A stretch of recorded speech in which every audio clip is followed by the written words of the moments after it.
tudo bem? Boa noite a todos. Estou muito feliz de estar aqui de volta com mais uma edição dos nossos encontros. Eu sou Sabrina Chaves, sou oncologista clínica. Estou aqui com a minha amiga querida Fabiana Roth, que é a nossa fisioterapeuta oncológica. E a gente, nesse mês, está falando sobre câncer de cólon. E a gente vai falar sobre prevenção, a importância dos hábitos de vida saudáveis. A gente vai falar de diagnóstico, de tratamento e também da importância de hábitos de vida para prevenir a recidiva e também para melhorar a qualidade do tratamento. Fabia, boa noite. Boa noite, Sabrina. Obrigada por mais essa parceria de hoje. Hoje nós vamos falar, reforçando como a Sabrina acabou de dizer, sobre câncer de colo, câncer de intestino. Esse tema é muito importante, está sendo super falado, né? Então acho que é de grande importância a gente abordar. E para isso eu convido a doutora Ana Carolina Nobre, oncologista clínica da Oncologia DOR, para falar um pouco para a gente sobre esse tema. Ana, é com você. Muito obrigado pelo aceite, tá? Obrigada, Fabi. Obrigada, Sabrina. Eu que agradeço estar aqui. Né? É um prazer. Eu acho que, assim, eu acho importantíssimo o que vocês estão fazendo aqui no encontro de informar os pacientes sobre o diagnóstico, o tratamento, tirar um pouco do preconceito da doença, né? E deles terem acesso a informações de qualidade, né? Na internet para poder compartilhar e entender melhor a doença, tirar o preconceito, entender que tem tratamento e entender um pouco melhor, porque às vezes os médicos falam com as palavras muito difíceis, mas para informar mesmo. Obrigado por estar fazendo parte aqui hoje.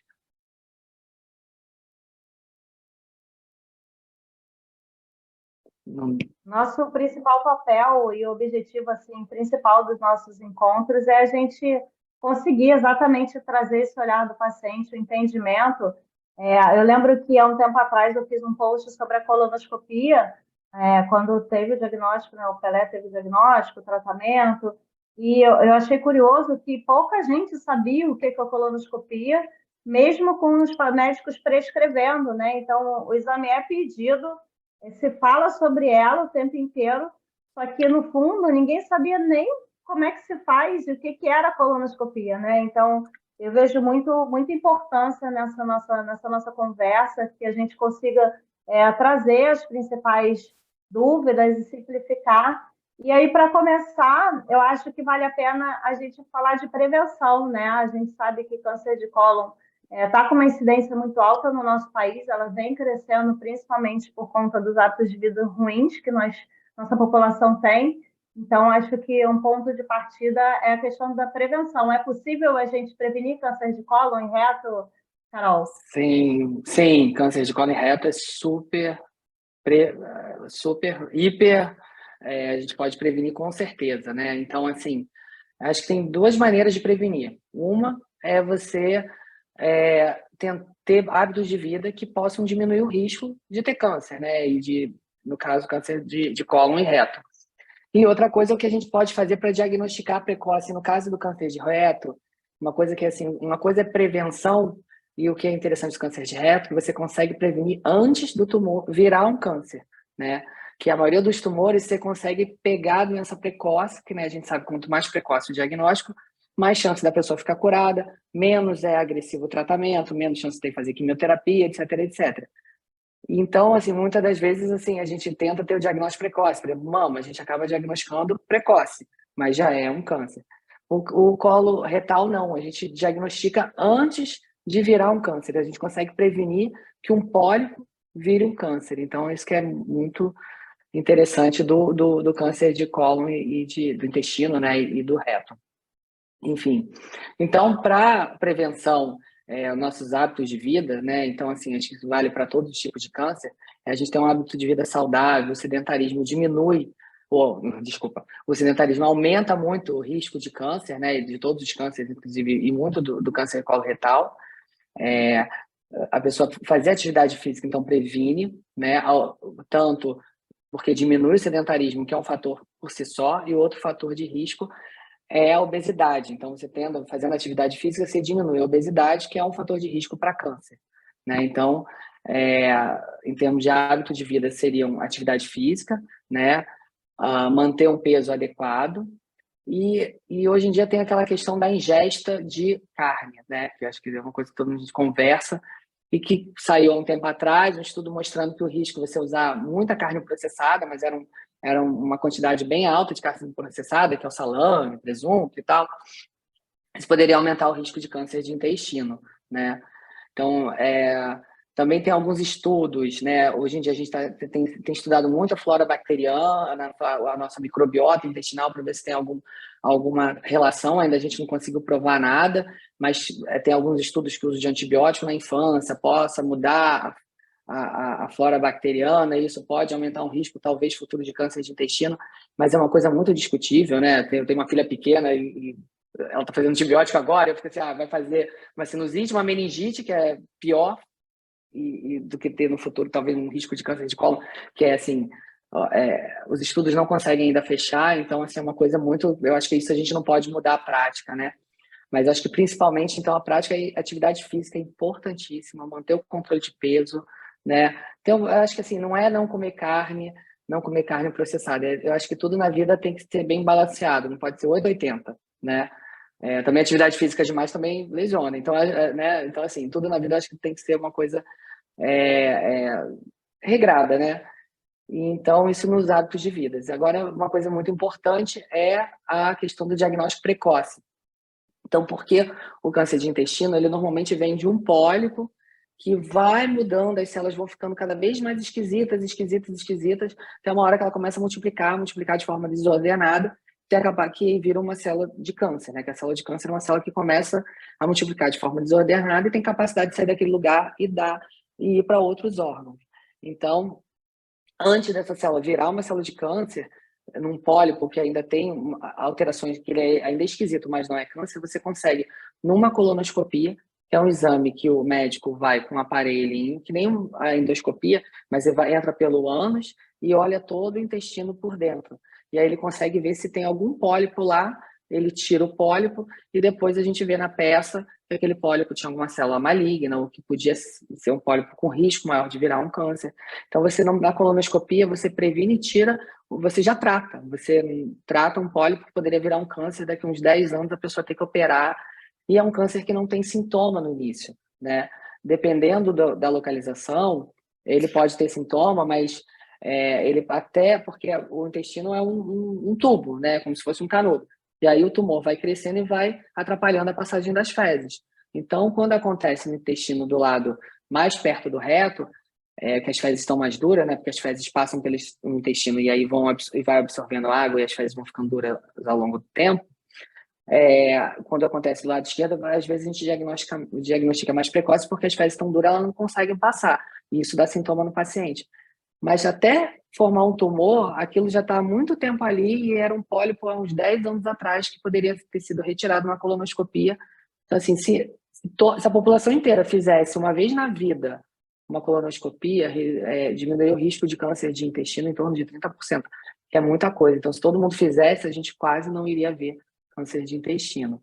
Então, é um exame que a gente recomenda. Muitas das vezes as pessoas, eu tento convencer os pacientes, né, até de outras doenças, enfim, que todo mundo fazer a colonoscopia, né, que é um exame importantíssimo. Tem um preconceito porque o exame em si, a pessoa fica sedada, mas tem aquele preparo, porque tem que limpar o intestino todo, aí tem que tomar laxante para o intestino ficar limpo, né, e o médico conseguir ver o intestino. E é um exame que não tem, até então, um exame que seja tão bom quanto ele para fazer um diagnóstico precoce, né? Exame de tomografia, exame de imagem, a gente não consegue ver o pólipo antes de virar um câncer. Então, por isso que é importante a colonoscopia. Lá nos Estados Unidos já tem uns exames, que é um exame que você procura o DNA da célula do tumor nas fezes, né?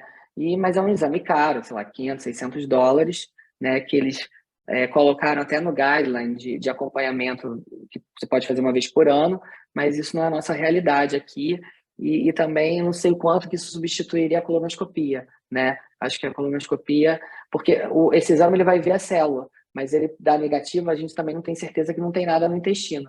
Então, talvez não pegue o pólipo em si, né, antes de virar. Talvez esse exame só vá pegar uma doença mais avançada. Então, assim, a colonoscopia, ela realmente é o ideal. No SUS, eu acho que as pessoas têm muita dificuldade de ter acesso à colonoscopia. Então, assim, para quem não tem, eu acho que assim, tem um exame que a gente pode usar, que é o sangue oculto nas fezes, que é um exame que você avalia se tem sangue nas fezes. E isso pode ajudar muito em quem não tem condição de fazer colonoscopia e pode fazer também toda a diferença no diagnóstico. É um exame que é importante também num cenário aqui no Brasil que a gente nem todo mundo tem acesso à colonoscopia. Resumidamente.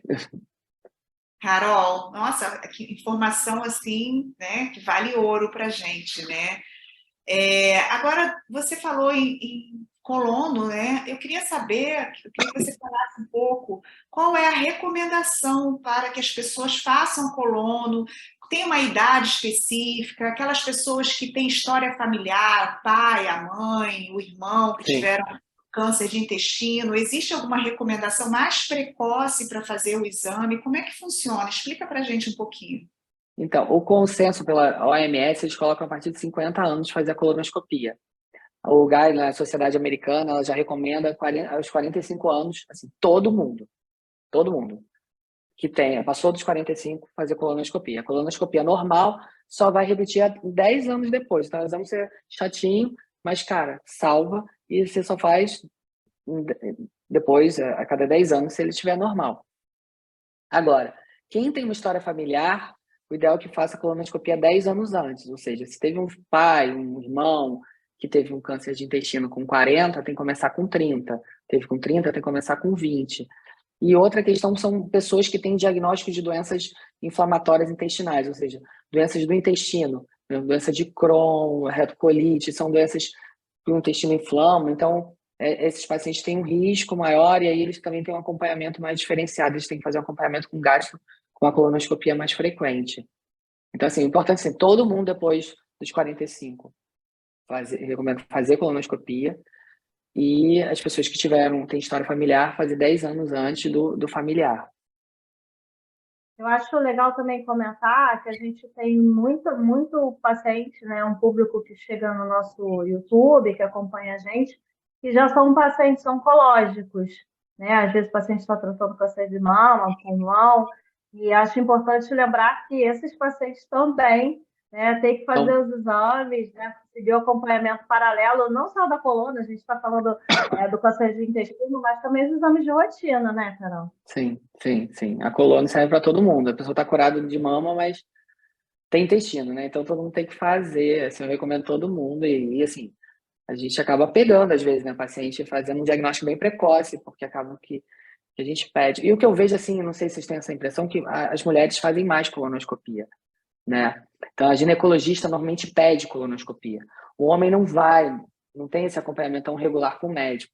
Então, assim, a gente vê muito mais diagnóstico tardio de câncer de intestino nos homens, assim, na prática, não epidemiologicamente, mas porque, assim, os homens acabam tem um preconceito de fazer colonoscopia, não vai também no médico, aí acaba que as pessoas não pedem a colonoscopia, e o gineco, acho que ele é mais incisivo, ele pede mais a colonoscopia, e a gente, não sei se vocês percebem isso, as mulheres acabam fazendo mais. Homem Carol, faz muito menos exame de tudo, né? Assim, Fabi, só É, comentar, né? Falar mal dos homens. Homens são medrosos, né? Eles costumam realmente é. fazer menos exame. E normalmente é a mulher que leva os homens a fazerem, né? Desculpa, Fabi. imagina.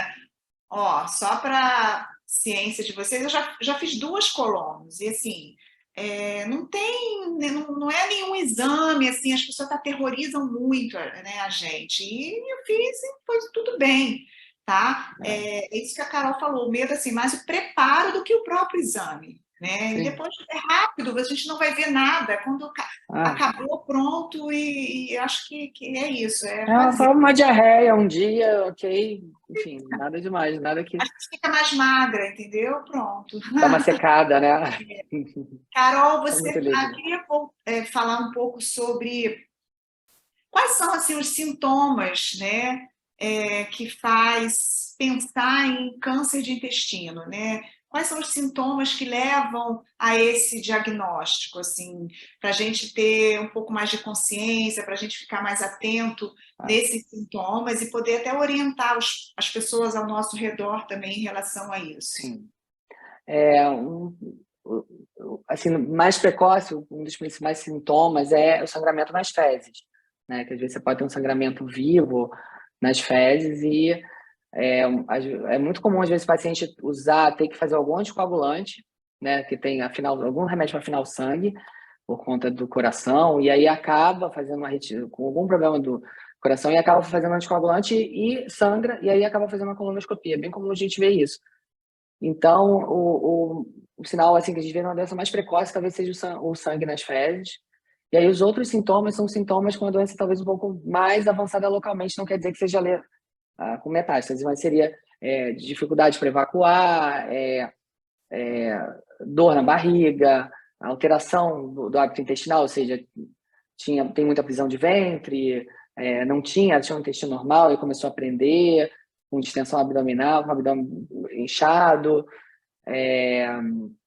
São esses sintomas mais quando muita gente às vezes diagnostica na emergência, né? Mas com dor na barriga, não consegue evacuar, e aí vai para emergência, tomografa e vê uma lesão no intestino e opera de urgência.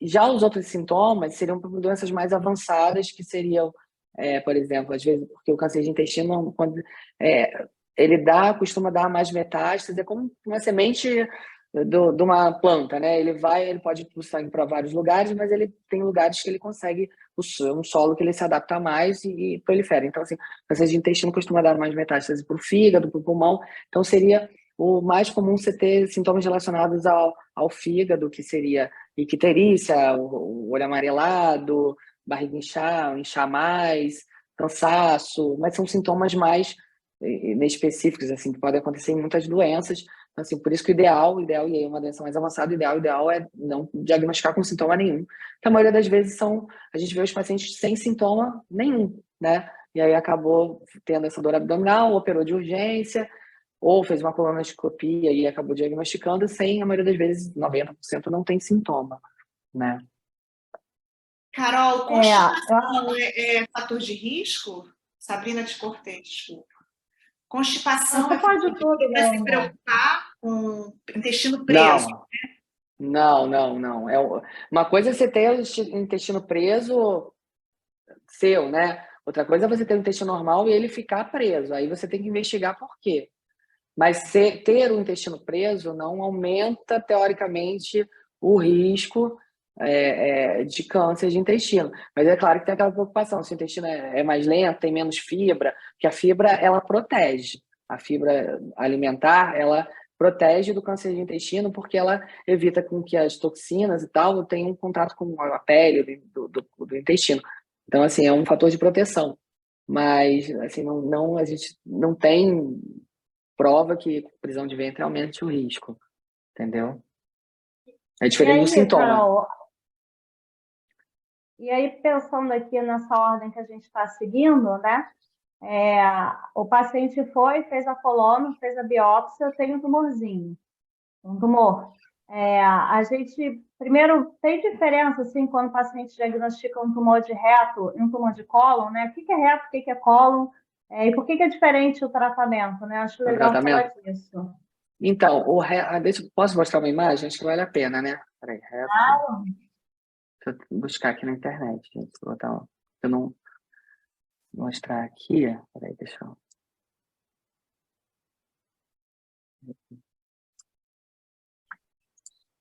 Ai, não tô aqui, peraí.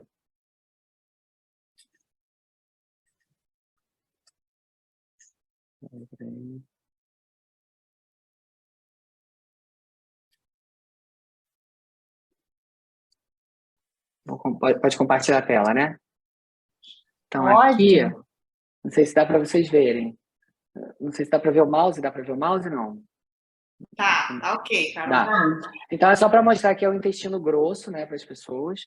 E aí, aqui é o apêndice, né, que às vezes é uma coisa que às vezes acontece de ter câncer, a pessoa tem uma apendicite, aí numa apendicite tira a biópsia e descobre que tinha, às vezes, acidentalmente um tumor no apêndice, e às vezes é câncer pode ser um adenocarcinoma, que é o mais comum, ou pode ser um tumor carcinoide, que é um tipo de tumor diferente do adenocarcinoma, que é o mais comum de intestino, que é um tumor mais lento, bonzinho, assim, comparado ao adenocarcinoma, ele leva muitos anos para proliferar. E aí a gente tem o colo ascendente, colo transverso, e depois desce, aí tem o reto e o ânus. Então aqui as fezes vão ficando cada vez mais sólidas, no colo descendente vai ficando mais sólida, e aí é o colo sigmoide e o reto. Qual é a diferença do reto para o intestino, o tratamento? Na verdade, que o reto ele é um órgão que ele está preso ali no ânus. Então, o que muda no tratamento dele, às vezes, dependendo da onde o tumor está localizado na parede, o quanto que ele infiltra a parede do intestino, às vezes a gente faz um tratamento antes, com químio e rádio, para depois operar. Diferente do intestino, do cólon, que a gente acaba operando direto, né? E depois avalia se o paciente vai precisar ou não fazer quimioterapia. Eu não sei se eu posso entrar na quimioterapia, aproveitando que eu abri aqui a imagem. Normalmente a gente faz o diagnóstico, o paciente, por exemplo, opera, e aí a gente precisa saber o quanto que aquele tumor estava infiltrando ali na parede do intestino. Então, são duas coisas importantes. Saber o quanto que aquele tumor infiltra, né? A gente tem aqui seria a gente chama de luz do intestino, onde as fezes passam, né? Então, o intestino é um tubo, e aí tem essa parede aqui. Então, se ele invade só a primeira camada, ou se ele invade a segunda, que é a muscular, ou se ele invade, aí ele vai invadindo até ultrapassar toda a barreira, toda a parede do intestino. E isso é importante para a gente definir depois, porque quanto mais precoce o paciente diagnostica, provavelmente ele não infiltra muito essas paredes, né? E uma outra coisa importante é que, às vezes, por exemplo, vou abrir essa imagem aqui,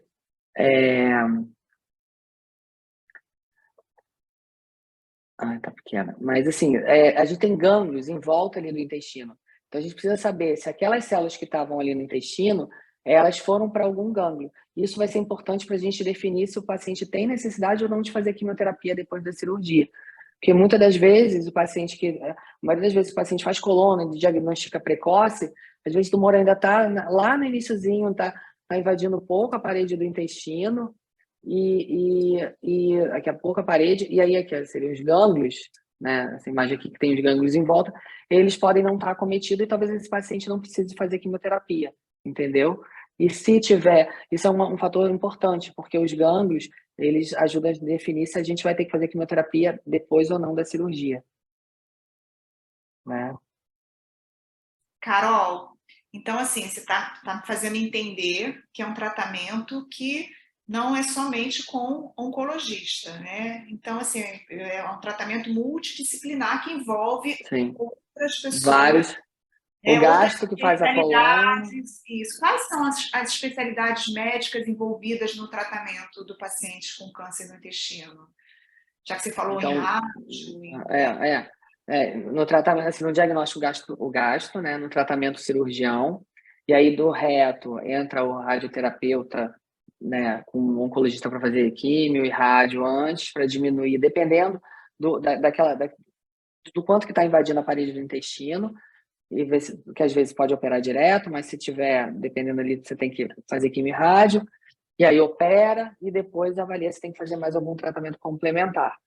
E no intestino cólon, o cirurgião, né, o oncologista, que normalmente o cirurgião opera, o oncologista avalia a biópsia, que é essa imagem que eu mostrei, para ver o quanto que o tumor está infiltrando a parede, o quanto tem gânglio, se tem gânglio positivo ou não, se for uma cirurgia de urgência que tem, ou não, se tem um risco maior, para definir se aquele paciente precisa ou não fazer quimioterapia. E a quimioterapia de intestino, essa é uma coisa que eu falo, nenhuma quimioterapia é tranquila, né? Mas, assim, ela é bem tolerada na maioria das vezes, né? Ela normalmente não costuma, né, no paciente que tem uma doença assim, mais localizada, que a gente faz quimio depois, não cai cabelo, né? Diferente de outros tipos de câncer. Então, assim, as pessoas acham que toda quimioterapia cai cabelo. Aí, quando a gente vai conversar com o paciente com câncer de intestino, eu explico: olha, não, isso aqui provavelmente não vai cair, o risco é muito pequeno, diferente de outras químios que a gente faz e a pessoa perde todo o cabelo. Então, assim, é um tratamento super bem tolerado, né? E aí, normalmente, a gente faz Se, por exemplo, o paciente tiver, por exemplo, gânglio positivo, aí a gente tem que ver caso a caso, faz quimioterapia durante 3 ou 6 meses após a cirurgia, né? Uma coisa que é interessante, Carol, você falou da questão da químio, que as químios realmente são diferentes. Acho importante a gente sempre enfatizar que cada paciente é único, não necessariamente a químio do paciente que tem câncer de cólon vai ser igual com quem tem de reto, a própria quimioterapia de quem tem câncer de cólon, quem tem tumores iniciais é diferente de É quem tem diferente, tumores mais exatamente. avançados. Então, E até eu no acho muito importante. metastático, e até, desculpa, te Sim. cortei, e quem já tem metástase, a gente tem tratamentos que vão, como outros tipos de câncer, a gente hoje em dia cada vez precisa mais da parte molecular para definir qual é o melhor tratamento para o paciente, né? Que a gente tem Eu drogas acho novas, drogas-alvo. isso. Eu acho interessante a gente falar isso. E assim, por exemplo, quando eu falo de câncer de mama, né, vem muito a questão dos efeitos colaterais que sempre estão presentes no tratamento, né? A fadiga, os quimioterápicos às vezes podem dar dormência nas mãos, nos pés. A paciente faz bloqueio hormonal para a mama, às vezes sem dor articular. E para químio, né, de paciente que faz câncer de cólon, quais são os principais efeitos colaterais e o que a gente pode, né, para melhorar, fazer para melhorar alguns desses sintomas? Então, assim, a única vantagem assim, é que cai menos cabelo, né? Assim, né? A maioria não tem queda, mas assim, pode dar diarreia, né? O remédio pode ser até, tem uns que a gente faz oral, pode ser venoso, aí depende, tem a gente tem alguns esquemas, mas pode dar mais diarreia, pode dar mucosite, que é tipo sapinho na boca, que a gente pode tratar aí, como sempre, multidisciplinar com o pessoal da odonto, né, que faz laser, isso melhora muito a mucosite. Síndrome mão e pé, que a gente chama, que pode acontecer de descamar a mão e o pé, né, mais que outros tipos para outros tipos de tumor. E uma coisa que é importante é a neuropatia, que você falou que também pode acontecer em mama, e para intestino acontece um pouco mais, né? E os esquemas que a gente usa podem dar dormência, né, na mão e no pé, que ela é pior ao longo do tratamento, vai meio que acumulando efeito. Isso é uma coisa muito importante para quem tem diagnóstico, está fazendo quimio para intestino, falar com o médico, porque ela é um efeito colateral que demora para passar depois, né? E às vezes fica como sequela. Então, às vezes você vai fazer um tratamento que é curativo, mas aí acho que é importante ter essa conversa com o médico, e é até por isso que alguns estudos que mostraram que, dependendo do caso, a gente pode até fazer, em vez de 6 meses, 3 meses de químio, na intenção de diminuir essa toxicidade que é a neuropatia, que é essa dormência. E se às vezes o paciente não fala, fica insistindo de fazer a quimioterapia, né? Porque tem gente, às vezes, que fica muito com medo de diminuir dose ou tirar uma das drogas, porque assim, a neuropatia é uma coisa que incomoda muito, pior a qualidade de vida do paciente. E às vezes a pessoa vai ficar curada e vai ficar com uma sequela, e se ele não fala, acontece às vezes o paciente até ter dificuldade de andar por conta da neuropatia. Então, é um efeito colateral que esse a gente tem que prestar muita atenção. Carol, eu acho assim, é importante você falar sobre isso, e é importante que o paciente saiba que tem que falar para o médico o que ele está sentindo, né? Muitas vezes os pacientes acabam achando que é normal. Eu estou fazendo quimioterapia, então eu tenho dormência normal, eu tenho cansaço normal, eu tenho mucosite. Tem que falar, né? Isso tem que ser abordado, até porque existem formas de manejo, né, desses sintomas, né? Então, existe acupuntura, exercício, Sim, melhora muito. a nutrição está envolvida, né? Paciente, a gente tem equipe também de psicologia, né? A dentista. Sim, tem tudo. Se Acho que quiser tudo. sobre isso, eu acho que é importante que o paciente saiba que tem que falar, que é importante que a gente tem que melhorar esses sintomas e para que ele possa continuar o tratamento, que é importante, né? Sim, sim. Acho que ter toda a equipe toda é importantíssima. Eu acho assim, a psicologia, a físio, né, que vocês fazem acupuntura, a nutrição. E hoje a gente tem TO também lá na clínica, né, que tem a questão da neuropatia também, pode ajudar. Enfim, eu acho que tem que ter todo um acompanhamento multidisciplinar mesmo, no paciente, para a gente dar o melhor suporte, ter a melhor qualidade de vida durante o tratamento e pós-tratamento, né? E que Eu acho importante. A maioria dos pacientes vão ficar curados, né? Assim, então, acho que tem que ter um bom acompanhamento. E para quem vai ficar, os pacientes, acompanhamento para câncer de intestino, então, assim, tem que ter esse acompanhamento, porque a neuropatia é uma coisa que incomoda. Eu gostei muito dessa fala, né, de vocês enfatizarem a importância do paciente pela busca na melhora dos sintomas. O paciente realmente tem medo da diminuição da dose. O paciente muitas vezes acreditam que por o sintoma ser da quimio, eles têm que ficar com esses sintomas. E aí muitas vezes não conversam com seus médicos. E aí deixam de saber várias abordagens, né, que a gente pode usar, e a gente já citou aqui. Então, eu acho que a gente precisa muito falar sobre isso, porque quanto mais o paciente tem esse entendimento, mais ele pode pleitear, né, e questionar e buscar a melhoria desses sintomas. A gente falou aqui sobre a prevenção, falou do colono no diagnóstico, falou sobre a idade, falou sobre essas questões, falou sobre o tratamento, e agora a gente vai falar sobre o que a gente pode fazer para diminuir o risco da recidiva, né, da doença voltar. A gente sabe que a própria quimioterapia, né, tem esse papel de buscar a cura e diminuir o risco da recidiva, mas tem mais coisa para a gente fazer, não tem, Carol? Sim, sim. E aí, então, o paciente que, enfim, ele vai definir com o médico se tem indicação de fazer químio ou não, depois da cirurgia.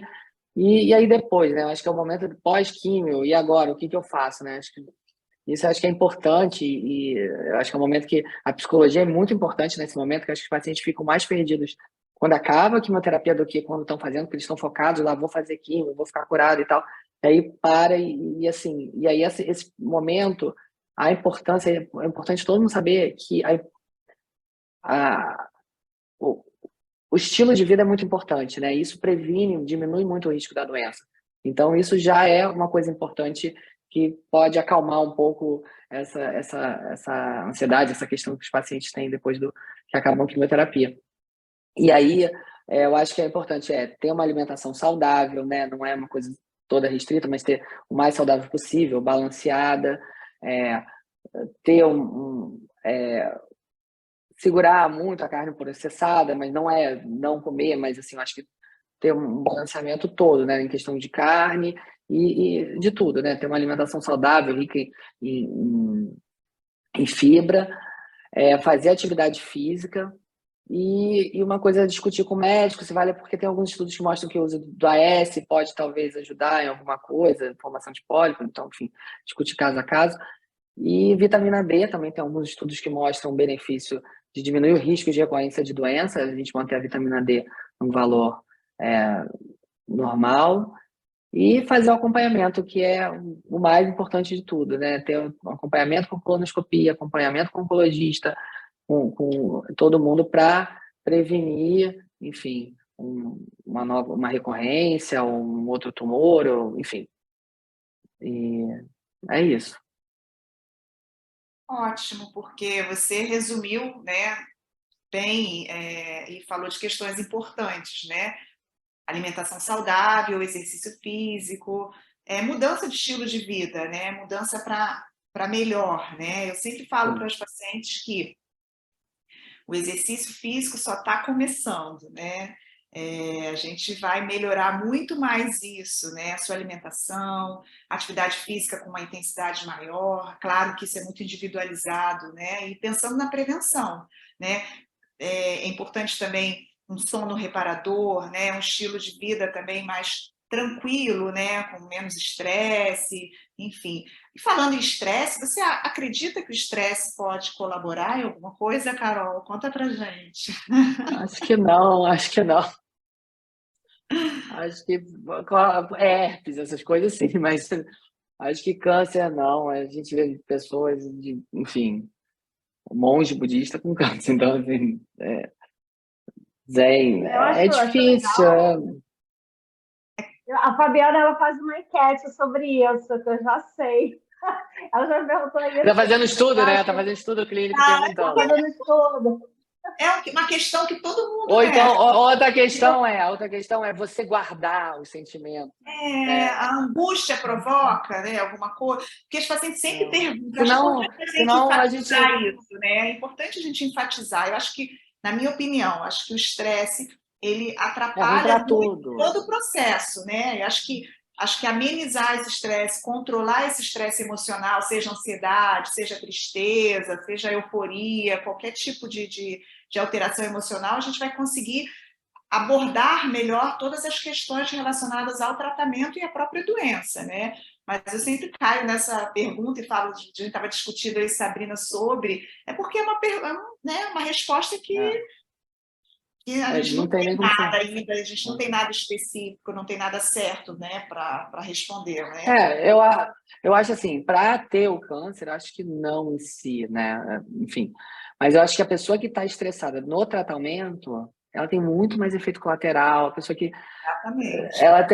ela vai pior, assim, não pela eficácia do tratamento, mas assim porque ela acaba adiando, porque teve muito efeito colateral. Então, assim, eu acho que você tem um pensamento positivo, Com certeza. isso ajuda muita coisa, mas ter o câncer A não dá para gente, dar culpa num trauma, não culpa numa coisa da pessoa. Não é culpa de ninguém ter câncer, né? Então, é assim, acontece. Então, eu Exatamente. acho que é isso. isso é legal, Porque senão você acaba porque dando culpa, A culpa, né? A culpando a culpa é algo pessoa que está. por ter se estressado pelo trabalho, enfim.